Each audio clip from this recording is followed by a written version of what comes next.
Cześć. Jakiś czas temu dostałam maila, który został do mnie przesłany przez Stowarzyszenie Rozwoju Kultury Filmowej Słowo i Film, w którym zaproponowano mi stworzenie listy 10 najlepszych polskich filmów, które zostały nakręcone po roku 1989. Jak się domyślacie, pomyślałam sobie, tak, to jest zadanie dla mnie. Ja takie zadanie chcę wykonać. Rewelacja. No i od miesiąca chodzę i myślę, mam swoją listę w komórce, zmieniam na niej pozycję, czasami wymieniam na niej jakieś filmy, no i oczywiście nie mogę się zdecydować. Ale w końcu chyba stworzyłam wersję ostateczną, no i postanowiłam Wam o tej wersji ostatecznej mojej listy opowiedzieć. W międzyczasie bardzo wiele osób zaproszonych do tego projektu opublikowało już swoje listy.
No więc zaraz dowiecie się, czy moja lista jest do tamtych list zbliżona. Zanim powiem Wam, jakie filmy wybrałam i dlaczego, wytłumaczę się z takiego, no nie wiem, ogólnego klucza, którym się kierowałam. Oczywiście najważniejsze było dla mnie to, jakie filmy lubię, jakie filmy coś w moim życiu znaczą, jakie filmy coś w moim życiu zmieniły, ale też takie, które uważam, że zmieniły pewne postawy w kinematografii polskiej. Drugim kryterium wyboru było to, w jaki sposób odbierają poszczególne filmy moi studenci. I mam tu na myśli studentów polskich, ale w tym przypadku przede wszystkim studentów cudzoziemców. Wielokrotnie podczas, no właśnie, mojej kariery edukacyjnej, tak, czyli tego czasu, kiedy miałam przyjemność spotykać się ze studentami i puszczać im różne polskie filmy, zdarzało się tak, że film, który wydawał mi się świetny, wydawał mi się fascynujący, bardzo często były to filmy, które zdobywały nagrody na różnych festiwalach, one okazywały się w przypadku moich studentów zupełnymi niewypałami. Takie bliskie zderzenie miałam na przykład z twórczością Wojtka Smarzowskiego, którego twórczość jest, dziś patrzę na nią tak bardzo, bardzo polska, bardzo zatopiona w polskich realiach i niekoniecznie nadaje się do puszczania cudzoziemcom. Pamiętam, kiedy wyszłam z kina, z filmu Dom Zły, byłam absolutnie zafascynowana tym filmem, pomyślałam sobie, matko, nigdy w życiu nie widziałam lepszego polskiego filmu. No i później zrobiłam kilka eksperymentów na kilku grupach studentów o różnych poziomach zaawansowania, o różnym poziomie znajomości kultury polskiej. No i za każdym razem niestety okazywało się, że nic z tego filmu nie rozumieją, nie podoba im się. Powiecie mi, że no dobrze, no ale co w przypadku, jeżeli moim studentom film się nie podoba, a zdobywa nagrody na różnych zagranicznych festiwalach? Okej. Publiczność festiwalowa jest publicznością specyficzną. Festiwale to jest w ogóle bardzo specyficzne miejsce i wydaje mi się, że jednak w przypadku takiego odbioru tak zwanego normalnego człowieka nie do końca można się, no właśnie, tym takim wyznacznikiem festiwalowym kierować. No ale już dobrze, już nie opowiadam generalnie. Zobaczcie, jakie filmy wybrałam. Na miejscu 10 znalazł się film Jesteś Bogiem. To jest film ważny dla mnie personalnie, osobiście, nie wiem jak to powiedzieć. To jest film o muzyce, na której się wychowałam. Siłą tego filmu jest właśnie ta muzyka.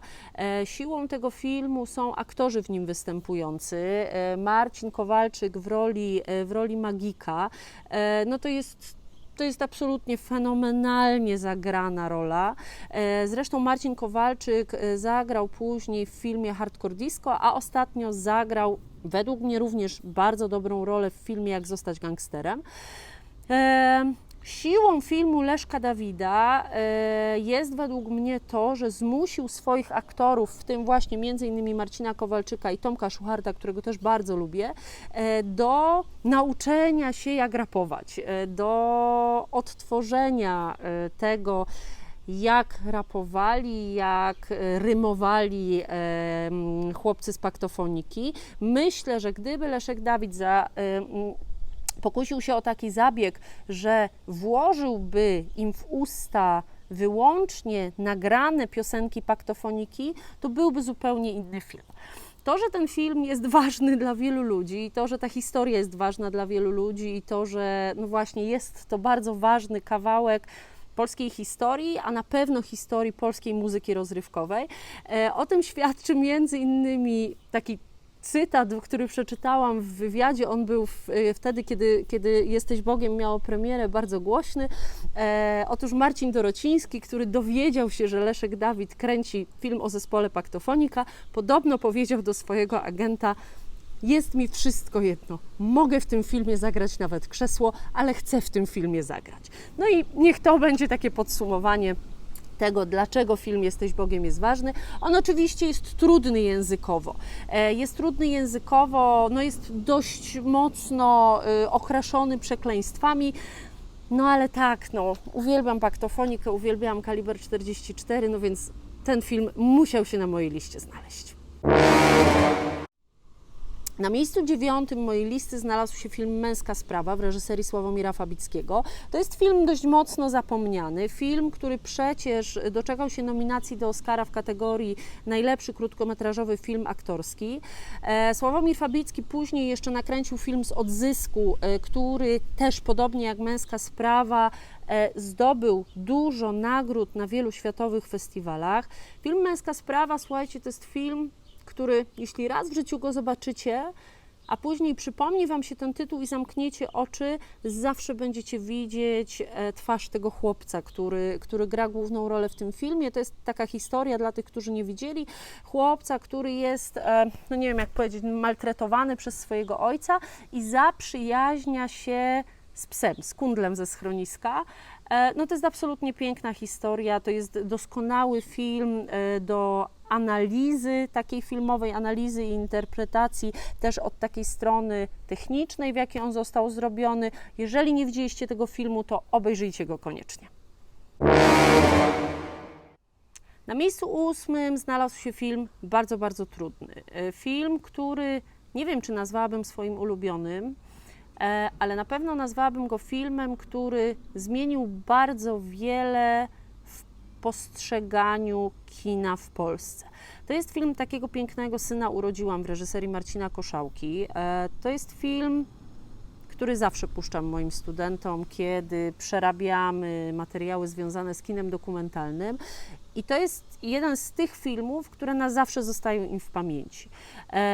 To jest film, który Marcin Koszałka nakręcił w swoim domu, w którym pokazał no, nie najciekawszą sytuację domową, wręcz chciałoby się powiedzieć patologiczną.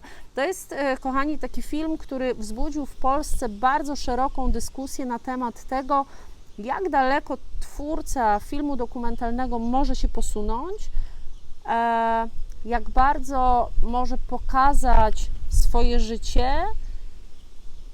To jest film, który wzbudził dyskusję no właśnie o pewnego rodzaju etyce filmowca. To jest film okropny, to jest film straszny, smutny, przerażający, ale z drugiej strony, no właśnie, film, który pokazał zupełnie coś innego i coś nowego w polskim kinie dokumentalnym, a pomimo tego, że wyobraźcie sobie, jeszcze 15 lat temu powiedziałabym Wam, że nie cierpię filmów dokumentalnych, to przez lata prowadzenia zajęć ze studentami, między innymi właśnie zajęć związanych z polskim kinem dokumentalnym, moje podejście do tego tematu zupełnie się zmieniło. I oczywiście jest mnóstwo takich filmów, które do dzisiaj mam problem, żeby je w całości obejrzeć, ale jest też mnóstwo takich, które są absolutnie fascynujące, świetne i są na najwyższym światowym poziomie, albo nawet czasami ten poziom przewyższają. Na miejscu 7 film Bogowie. Z tego wyboru nie muszę się chyba bardzo tłumaczyć. Na moim kanale znajdziecie 2 podcasty w języku polskim i w języku angielskim na temat tego filmu. Ten film jest uroczy. Ten film opowiada bardzo ciekawą historię, opowiada o kulisach pierwszej udanej transplantacji serca w Polsce i ja wybrałam ten film nie dlatego, że jest o Śląsku, nie dlatego, że jest o relidze, nie dlatego, że jest o fascynujących ludziach. Wybrałam ten film dlatego, że pamiętam, że jak obejrzałam go w kinie, pomyślałam sobie, w końcu w polskim kinie pojawił się reżyser, czyli Łukasz Palkowski, który potrafi zrobić film o tym, że coś się komuś w życiu udało. Polskie filmy, jak wiecie, postrzegane są jako bardzo smutne, bardzo trudne, takie malkontenckie nawet powiedziałabym. My też zresztą jesteśmy tak postrzegani często za granicą jako naród. No i w końcu Łukasz Palkowski, który nakręcił najpierw Bogów, a później film Najlepszy, zdecydował się na pokazywanie takich historii, które kończą się wielkim, spektakularnym sukcesem. Oczywiście droga do tego sukcesu jest bardzo polska, ale ten sukces na końcu jest, ten sukces jest wyraźnie podkreślony, no i dlatego film Bogowie musiał znaleźć się na mojej liście.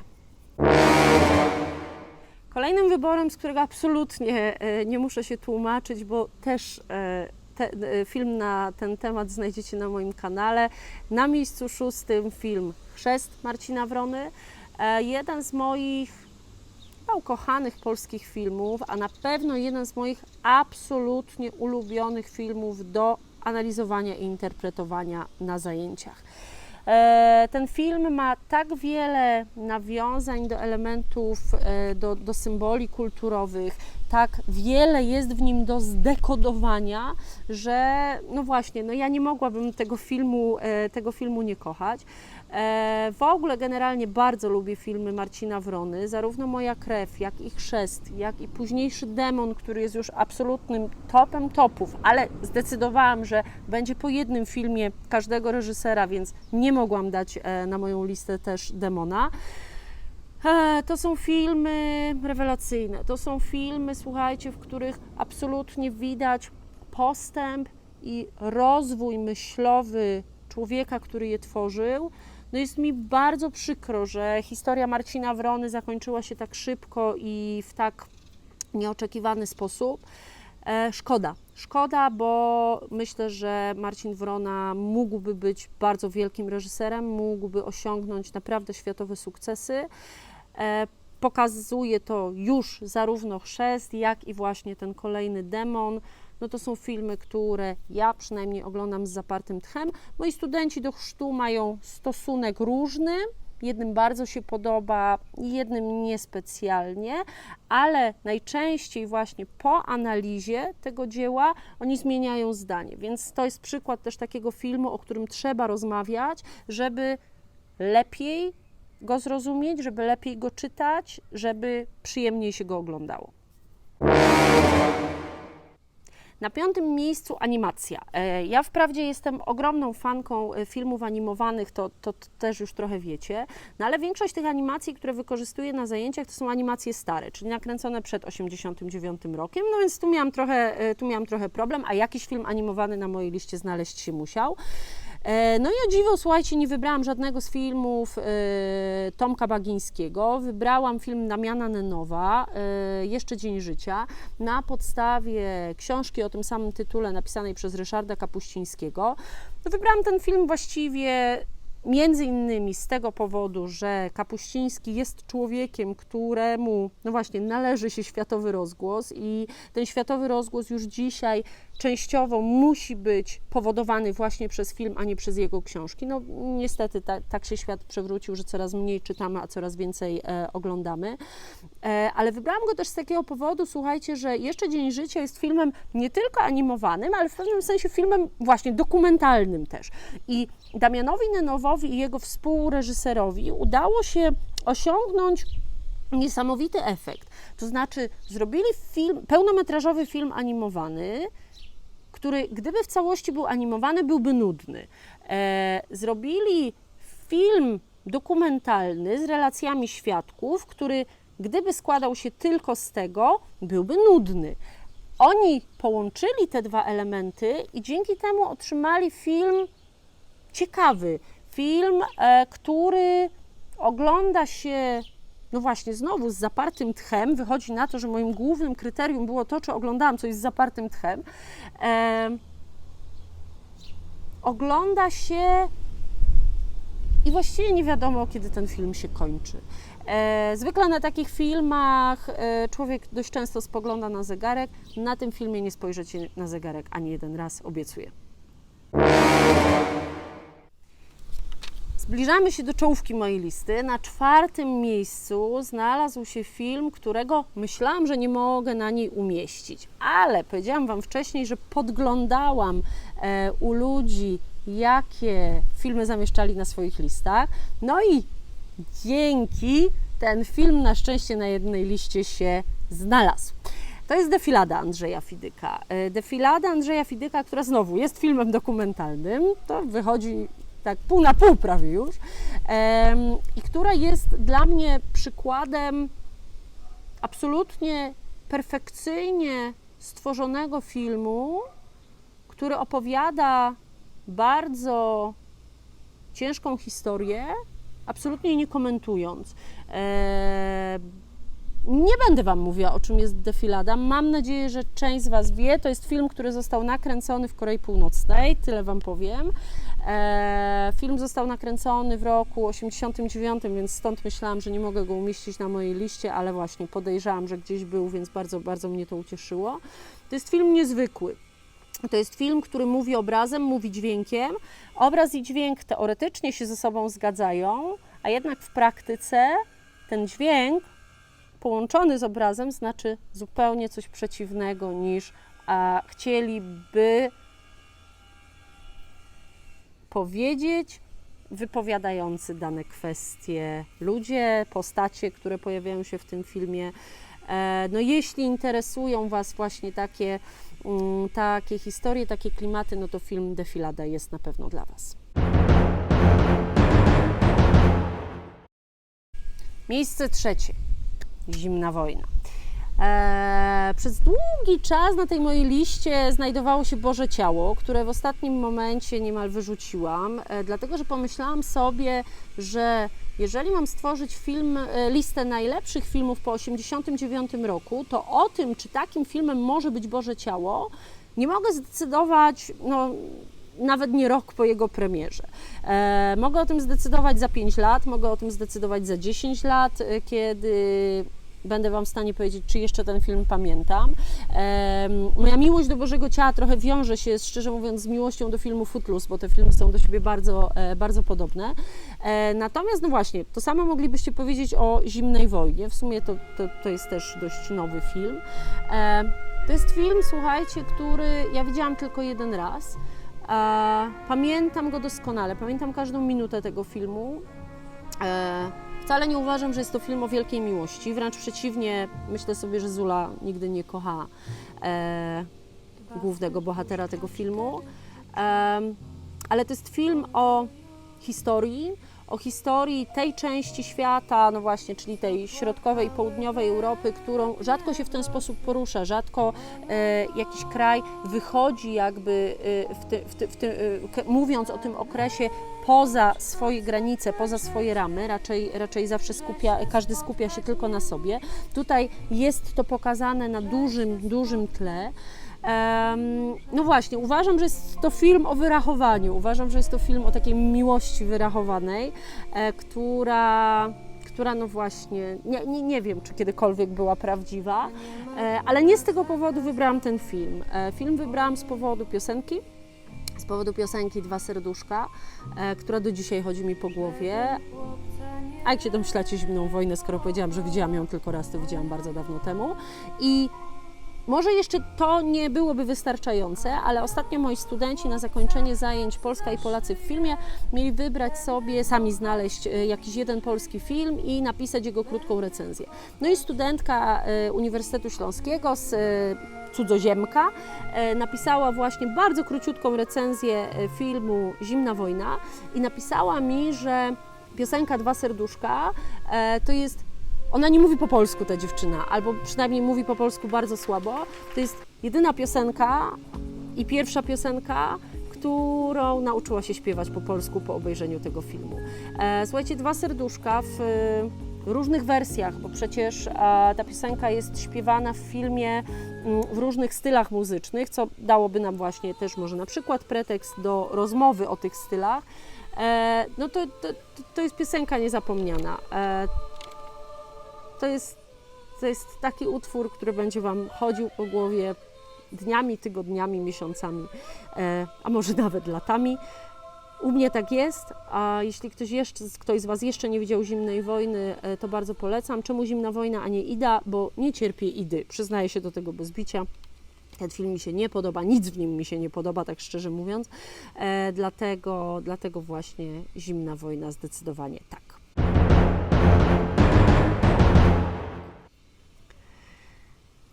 Miejsce drugie, a psy.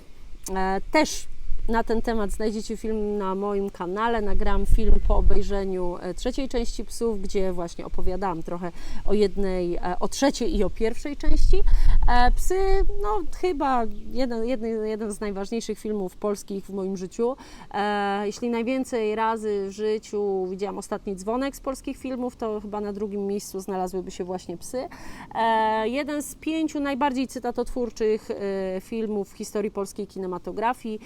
Film, który zmienił oblicze polskiej kinematografii, bo był właściwie pierwszym filmem zrealizowanym na takich dość mocnych ramach, amerykańskich ramach gatunkowych.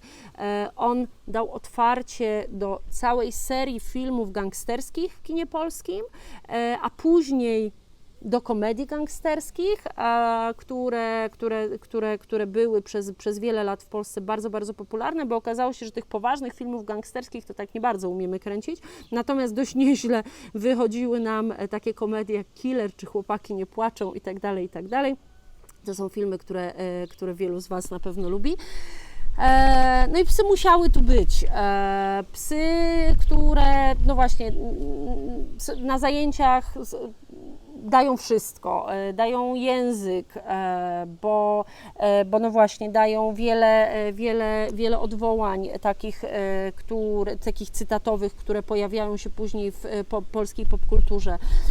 Dają wiele odwołań historycznych, o których można porozmawiać. Dają świetny pretekst do rozmowy o transformacji, o przełomie 89 i 90 roku. Dają też, słuchajcie, pretekst do tego, żeby porozmawiać o bohaterach tworzących polską mentalność, o bohaterach, którzy konstruowali nas, Polaków. Jednym z takich bohaterów jest z całą pewnością Franz Maurer. On reprezentuje pewne bardzo konkretne pokolenie Polaków, które no właśnie przeżyło w swoim dorosłym życiu te transformacje, no i które musiało odnaleźć się w zupełnie nowej rzeczywistości. Jak się odnalazł Franz Maurer w nowej rzeczywistości, no to pewnie większość z Was wie, a ci, którzy nie wiedzą, mam nadzieję, że Psy obejrzą. No i miejsce pierwsze. Uwaga, zdziwicie się, to będzie film dokumentalny i to będzie film 89 mm od Europy Marcela Łozińskiego. Film króciutki, film metafora, film, który odbywa się bez jednego słowa, co dla mnie jest istotne, szczególnie właśnie w przypadku uczenia cudzoziemców, bo to jest jeden z tych filmów, które mogę wykorzystywać na zajęciach, niezależnie od poziomu znajomości języka polskiego studentów. Film, którego jako człowiek pracujący na co dzień z cudzoziemcami i to w dużej mierze z cudzoziemcami pochodzącymi zza wschodniej granicy Polski nie mogłabym nie kochać. To jest film, który, no właśnie, ja pokazuję właściwie wszystkim moim studentom. On się zawsze podoba, on się zawsze sprawdza i on jest zawsze zrozumiały. To dziecko, które jest, no właśnie, poniekąd jakoś staje się głównym bohaterem tego filmu, a który łączy te dwa odległe bardzo od siebie światy, na czym polega odległość tych światów, też możecie dowiedzieć się z 2 podcastów na moim kanale, jednym w języku polskim, jednym w języku angielskim. Ta odległość 2 światów, no właśnie, która wydaje się, ta przepaść właściwie, która wydaje się ogromna w pierwszym momencie, nagle za sprawą tego dziecka rozpada się na kawałki. Te światy stają się zupełnie takie same i one też stają się naszym światem. No, dzieci powodują coś takiego, że no właśnie zupełnie inaczej zaczynamy patrzeć na świat. Dzieci i zwierzęta mają to do siebie. Dlatego na pierwszym miejscu mojej listy znalazł się film 89 mm od Europy. Jeżeli ktokolwiek z Was tego filmu nie widział, to jest absolutnie... Przepraszam, osa, to jest absolutnie coś, co musicie obejrzeć. W dużym skrócie, nie chciałam Was zanudzać, bo pewnie też słuchanie o moich wyborach nie jest aż tak interesujące, jak mi się wydaje. Jeżeli bylibyście zainteresowani, no właśnie jakimś tam szerszym wytłumaczeniem, dlaczego ten film, a nie inny, albo informacjami na ten temat, w jaki sposób konkretnie można dany film wykorzystać dydaktycznie czy edukacyjnie, zapraszam do kontaktu. Bardzo jestem ciekawa Waszych list. Marzyłoby mi się, żebyście, no właśnie, może w komentarzach pod filmikiem albo na Facebooku spróbowali stworzyć takie swoje listy 10 najlepszych filmów, pamiętajcie, po 1989 roku. Ciekawa jestem, co by się na nich znalazło. Ja się w tej chwili już z Wami żegnam, trzymajcie się i do zobaczenia w następnym odcinku.